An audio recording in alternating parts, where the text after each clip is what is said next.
আজ ১৩ নভেম্বর আওয়ামী লীগের ঘোষিত তথাকথিত লকডাউন কর্মসূচি প্রতিহত করতে চট্টগ্রাম দক্ষিণ জেলা গণ, যুব, ছাত্র, শ্রমিক ও পেশাজীবী অধিকার পরিষদের উদ্যোগে এক শান্তিপূর্ণ অবস্থান কর্মসূচি অনুষ্ঠিত হয়। কর্মসূচিতে নেতৃত্ব দেন দক্ষিণ জেলা গণ অধিকার পরিষদের আহ্বায়ক ও চট্টগ্রাম ১২ পটিয়া আসনের ট্রাক প্রতীকের প্রার্থী ডা এমদাদুল হাসান। অনুষ্ঠানে আরও উপস্থিত ছিলেন দক্ষিণ জেলা শ্রমিক অধিকার পরিষদের সভাপতি মোসেলিম, পটিয়া উপজেলা শ্রমিক অধিকার পরিষদের সভাপতি আলামিন, গণ অধিকার পরিষদ পটিয়া উপজেলা আহ্বায়ক নবাব আরাফাত ও কর্ণফুলীর সভাপতি রোকন, সেক্রেটারি রাশেদ। ছাত্র অধিকার পরিষদ পটিয়া উপজেলা সভাপতি গোলাম সোবাহান, এছাড়াও ছাত্র, যুব, শ্রমিক, পেশাজীবী ও গণ অধিকার পরিষদের নেতৃবৃন্দ উপস্থিত ছিলেন। বক্তারা বলেন, দেশের সাধারণ মানুষকে জিম্মি করে রাজনৈতিক প্রতিহিংসার নামে লকডাউন চাপিয়ে দেওয়া কোনোভাবেই মেনে নেওয়া যায় না। তারা জনগণের চলাচল, ব্যবসা-বাণিজ্য ও শিক্ষার স্বাভাবিক পরিবেশ বজায় রাখতে সকলকে ঐক্যবদ্ধ থাকার আহ্বান জানান। কর্মসূচি শেষে অংশগ্রহণকারীরা শান্তিপূর্ণভাবে মিছিল সহকারে কর্মসূচি সমাপ্ত করেন।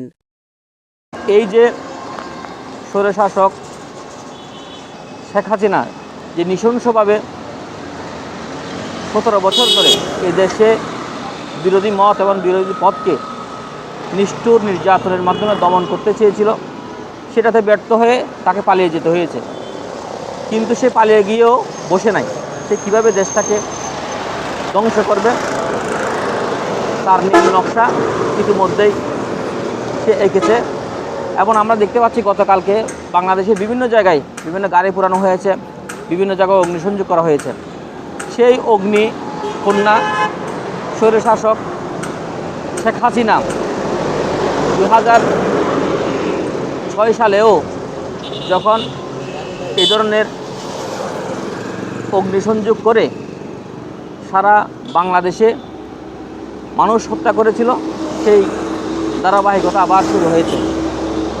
পলাতক শেখ হাসিনা ঘোষণা দিয়েছিল চট্টগ্রাম এবং সারা বাংলাদেশে যে লকডাউন ঘোষণা একটা বিভ্রান্তি সৃষ্টি করেছিল, সে বিভ্রান্তিকে আমরা সৃষ্টি না করতে পারার মতন আমরা গণ অধিকার পরিষদের পক্ষ থেকে আমাদের চট্টগ্রাম দক্ষিণ জেলার কার্যালয়ের সামনে আমাদের দক্ষিণ জেলার সম্মানিত সভাপতি সহ এবং শ্রমিক অধিকার পরিষদ এবং যুব অধিকার পরিষদ, ছাত্র অধিকার পরিষদ, গণ অধিকার পরিষদের সকল নেতৃবৃন্দ আমরা আলহামদুলিল্লাহ এখানে অবস্থিত আছি।